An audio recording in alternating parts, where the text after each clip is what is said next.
So at Tai Chi the other night, there were so many anxious minds about everything going on that very few people could even do the practice.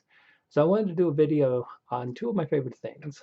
I wanted to do a little bit of Alan Watts and his Wisdom of Insecurity and throw a little bit of neuroscience into this. And really, it comes down to two really important questions when we talk about anxiety and insecurity. Who are we, and what is the nature of the universe?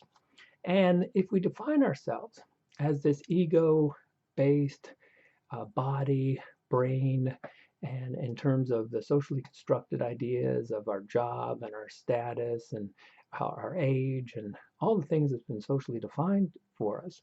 And when we think of the universe in the way that modern science defines it, as this kind of blind machine that's just chaotically running into this heat death, inevitably, well, we really have no choice but to be this quivering mass of insecurity.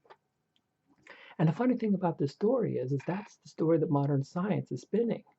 And they act as if this is the skeptical version of reality, when in fact, that story takes quite a bit to actually buy into. Um, but the problem is that story is just something that we've been taught. It's just the kind of feeling we have about the universe. And the question is, what if it's wrong? And not just a little bit wrong. What if it's actually purposely wrong? And so one of the great quotes from his book is that the whole point of the universe is to appear as strange as possible to itself, which is to say, to appear as if it were a stranger. So when we take a look at who we are and we come to believe that we are the thoughts in our skull, then that's what sets this whole thing kind of in motion. But I'm going to throw out a bunch of questions to you, and I want you to ponder them for a little bit. This is going to shake up that story a little bit. Did you invent the language that you hear inside your skull? Did you invent or even control the emotions that you feel? What about all the conclusions that you come to and interpretations you have about the world? Are those truly your own, or did they come from society, and in particular in our day, did they come from the media? Um, so here's a couple more to just tell you how strange this existence is that well, let me put it this way. One of the strangest things about our existence is that so many people feel that it isn't strange. So I want you to feel that strangeness because it actually helps us question that story, and those two basic questions about who we are and what the nature of the universe is what leads to so much anxiety. So here are a few more questions. Well, not questions, they're just really insights that most people kind of overlook. Think about the material universe. We live in this kind of scientific materialism, but then that same scientific materialism has shown that there's really nothing there when we get down to the very small and we take things apart to the very small, apparently 99.99 or so many nines in there. It's all empty space. And then you go out into space, and there's billions of galaxies, but then we're told really no one's home. We just are living in this universe all by ourselves. When you think about time, so most of us spend our time in the past and the future, and we know that these are illusions, and the only real moment is actually um, the now. We're told that the brain is made of matter, but it's a weird kind of mystical matter that is conscious for some reason, even though no scientist can find consciousness in the brain. And one of my favorites comes from Kirk Gödel, who used logic to show that logic and rationality, pushed to its furthest, can actually show that these systems are necessarily incomplete.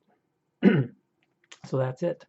We have this very strange existence, and the strangest thing about our existence is that to most ordinary people, it doesn't feel strange. So this comes back to our basic questions. Who are we, and what is the nature of the universe? And to ponder this thought or this possibility that both of these questions and the answers that we've come up with are just wrong, but they're purposely wrong. And what if we are trying to be a stranger to ourselves and we're trying to do this in kind of the most interesting way possible? So let's get back to the question about what is anxiety and what is insecurity.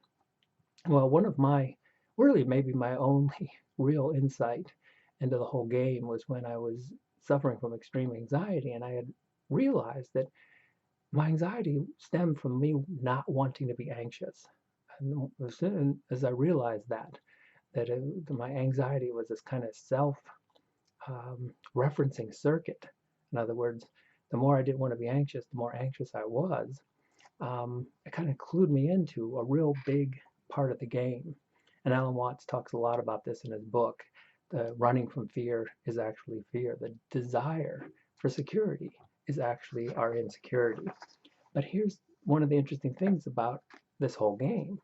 In discovering this, in discovering this rule of us trying to be a stranger to ourselves and setting up a system where trying not to be anxious actually creates your anxiety.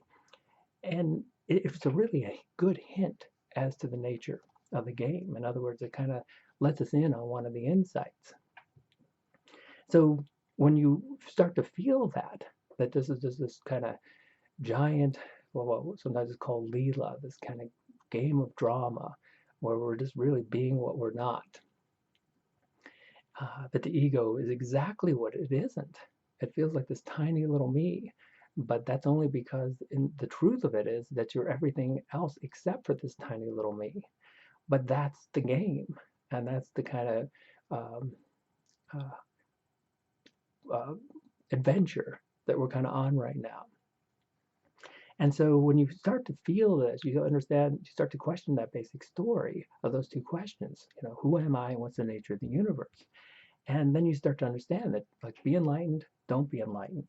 You're still playing the game, either version. Be anxious, don't be anxious. In fact, the interesting thing about the game is whether you're enlightened or not, you're still playing the game. And ironically, even if you're this anxious, quivering mass, trembling in fear, Alan would say that actually you're playing the game actually a little bit better than someone who's been enlightened. And so, in this way, the universe and us and our role in it, we're playing a role just like an actor who's really believes their part so much that it becomes believable. And it becomes believable to them and it becomes believable to the audience. So, with that in mind, relax, or don't relax. Either way, you're still playing the same game. And it's a game of our own construction. It just depends if we define ourselves as an ego or not. And isn't that really strange?